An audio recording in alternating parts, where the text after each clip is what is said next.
Hello, welcome. I'm Commissar Marek, and today we are going to take a look at how to design a proper patrician block for your city. To start with, you would have to have a city to support patricians, which is something that I won't delve into today. Instead, what I'm gonna do is just show you the perfect layout and how you can actually tailor it to terrain as well. So let's start with the very basics. It depends what kind of patricians you are able to achieve, which evolution level you are able to achieve on a certain map. On some maps you might not be able to have access to all the entertainment things, or 3 food types or 2 types of wine. Therefore, it might be difficult to achieve the highest level patricians, or impossible to achieve the highest level patricians, which are luxury palaces. Luxury palaces are going to be 4x4 squares.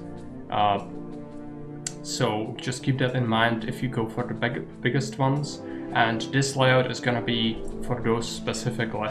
If you are limited to lesser patricians, I'll actually link a chart for desirability and other requirements so that you know how large patricians you can make. So what we are doing here is we are establishing a block with 4x4 layout for the houses themselves. So each of these is gonna be a palace eventually.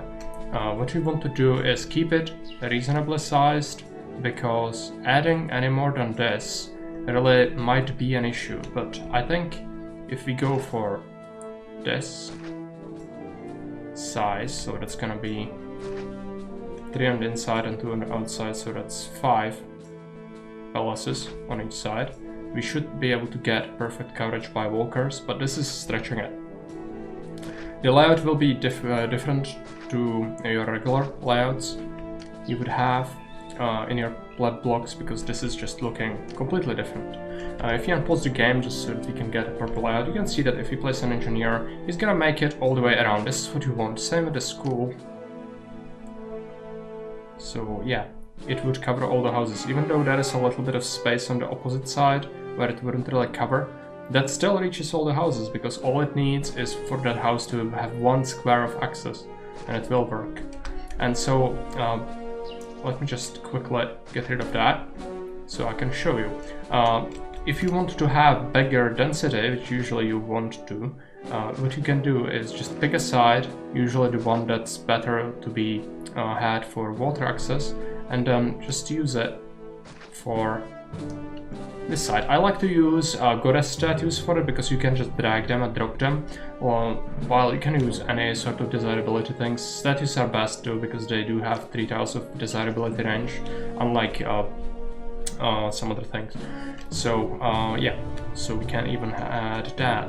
And so if we have something like this, why I keep these spaces is usually when you water this sort of design, what you actually might want to do on this side, have some extra statues, but have a reservoir here so that we can water absolutely everything with one.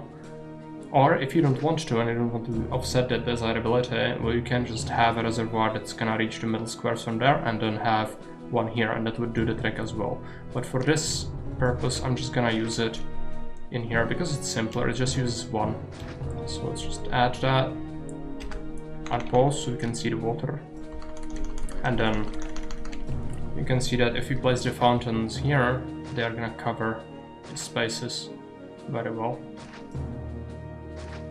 You don't need to use all the fountain places. If you end up with some free space, you can just slap down an extra statue in there. Now, what you would want to do is, as starting patricians, usually it's good to start with 1x1s. For the sake of minimizing the amount of food and goods they will use up initially before they become patricians. Because when they reach Grand Insulae, they will expand into 2x2s anyways. So for now it's fine, just keep it like this. And so you would also want to add plaza if you have access to it, because it's great. It's gonna buff up desirability even more. Now there is a consideration to where your logistics are gonna be. So as I said, from the one side where you add the extra houses, it might be the side where you know you're not gonna be feeding food from, because you want this space to be free up so that you can add, for example, there is some farmland here, so I would be having to get it, most likely, because this is not the greatest spot to find them. We should actually talk about it a bit. So if there is a map, usually the flattest portion would be saved for patricians. This one is decent, because you have enough space here to fit it, as well as farmland adjacent to it, so you can feed it into it, enough water. You can just very easily make it there. But I just started here because I didn't really think about it much. And it's just to showcase the design, really. We are not gonna evolve them since we don't have a city to support, but just to show off the design. So logistics, right? Let's add some logistics to this. Also, something to note: you have these 1x1 buildings like prefects, engineers, doctors, and barbers. You want to add them usually, like with the pleb block. You can have a couple nearby the granary because this doesn't really, like, this space will not be usable anyways. But then if you want to place them somewhere and there is no obvious place, like 1x1 square blocked by cliffs, you can just put it on the edge where the statue is, and it's gonna minimize the impact with Desirability Malice. And let's drop some guards. Highest level patricians will want 4 guards, but I'm just usually used to dropping all 5 temples in a block if I can. Especially initially, since I don't want to set up a dump site. So you might want to pick and choose which guards to give them, but it's not really a big deal. Now, back to the logistics area. So let's create a setup like this. They will actually want 3 food types, so let's add 3 grenades just for the sake of it, so that I can show you how it would actually look like. What we want to do is add an engineer as well as a prefect on the end. Make sure that we roadblock this side. If you don't have roadblocks and don't play with Augustus, you can tweak that with gatehouses. And then I'm gonna tweak my overlay, because I need to see. And so you can see that we have this sort of layout with granaries. They would be getting different kinds of food. And then you want to have some warehouses. Usually it's fine to get 2 warehouses, and then each one is gonna get 1 type of thing. Oh, I just misplaced that. Like if there is pottery and furniture close by, it's fine to get it with 1 warehouse. But usually, since I'm usually building it far away from other stuff, I'm just do dedicated warehouses for each type of good. Warehouses don't need coverage, so feel free to just block it off, and then each one of them is gonna get its own things. Now this is gonna leave us with perfect place for a market. Usually even 1 market is able to get everything. If it's like this, like it has absolutely everything at the palm of the hand, so it's easy for them to get what they need. And so I've had blocks like this with a single market and work marvelously without any issues with all these patricians. For consumption rates, you can check out the other video with tips and tricks. Also could add a tavern, since it needs fast access to meat and wine from here. It will actually get meat from a granary, it doesn't get it from a warehouse if you have taverns in Augustus. We'll just add all the things we would want just to see what we are left with in terms of space. So let's do that. Sorry for the ruckus, cats are doing some mischief and I cannot interrupt them right now, so let's just push on. Let's get a bathhouse right here. We would be getting an academy. Usually, like, place the undesirable stuff like the arena on a corner so that it minimizes the coverage the negative malice from desirability, you know. Like with this hospital, just put it on the corner. It only needs 1 square and it minimizes this coverage on the actual block as well. So this is approaching the point where we actually have all the necessary things for these patricians. And that was great. You can also fit a coliseum like that, so just a corner but constructed from the other side with access like that, build it and then delete that connection, and it's gonna cover everything like you saw it highlighted the block from here. Now, with entertainment stuff, you also want to provide them with lighthouse and actors colony, all that. So let's build it, and let's build it back here. It's not a perfect spot, I could even fit it like there or even there and give it services, but generally just this logistics area will actually support this pretty well. If you have a hippodrome, you can add a chariot maker as well. But for reaching the highest level patricians, you know, on Augustus, if you do Venus Grand Temple and give the epithet for extra desirability and entertainment, you only need a Colosseum, really. And even without a Colosseum, if we add Grand Temple to Venus with the benefit, plus Tavern, Arena, Amphitheater, Theater, and all the things, you can actually get them to large palaces without building Colosseum or Hippodrome. If you were to fit a Hippodrome, in vanilla you cannot rotate it, and here you can, so you're just fitting it elsewhere, but you wouldn't need Colosseum and a Hippodrome unless it's a very specific circumstance.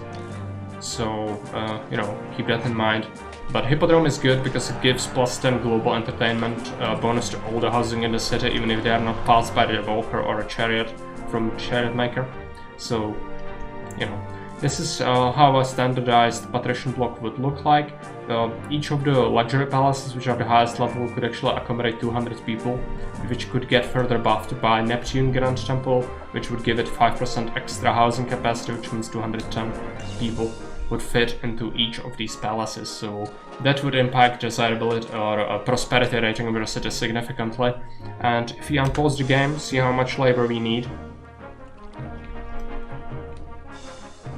So before the monuments are built, it looks like 250 workers, minus the farms, which we don't have currently.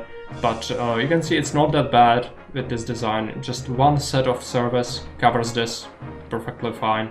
So no real reason to differentiate from this. If you can, you should absolutely be doing this. If you cannot, however, if the map doesn't allow for standardized design, what you can do is always make it smaller or tweak it, like around this cliff, right? So when I don't know if the patrician block is gonna fit, what I start with is I take a look where the edge is. I want to keep 2 spaces from it, usually to keep a theater or a school on that side, like here, and then +1 for the road, and then start plotting down the plots. And then if I find out that, that's a mistake, if I find out that, for example, there would be a blocker, like water or cliff or something, what I could do is just get one more, and then just cut it shorter, and then you can even curve it. So you can go like that, and then have one shorter, and then do this instead.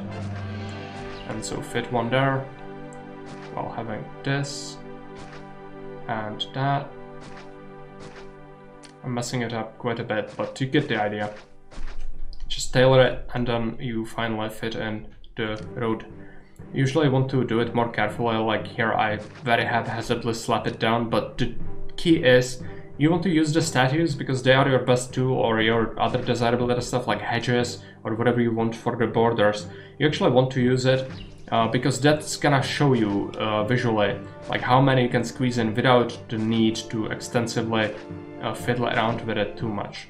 So something like this would be fairly simple to do.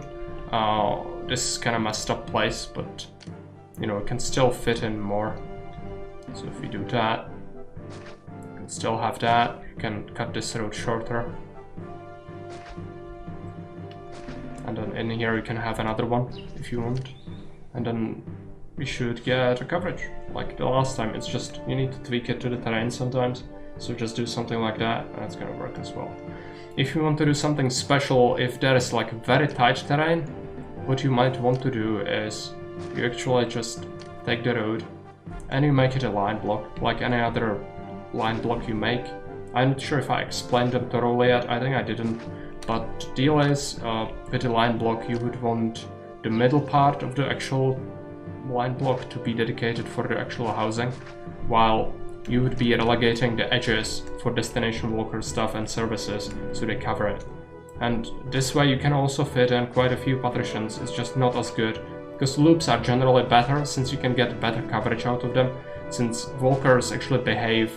I explained it before, but the walker will only go a certain distance before he actually will turn around and return back. But if it's a loop, sometimes what happens is the walker will reach a point where returning to his building is actually going the rest of the way. Therefore, it's gonna make the loop better at what it does than line block, because it allows you to stretch the distance it covers by quite a bit. So in this case, he wouldn't really reach all the way here, which means that some of these services will be bad. So just cut it. If you find out, you can always cut back on the number of patricians. But it's better to do it in this stage than later because it hurts to delete all the goods associated with them. And so you could also add them on the other side. and do it like this.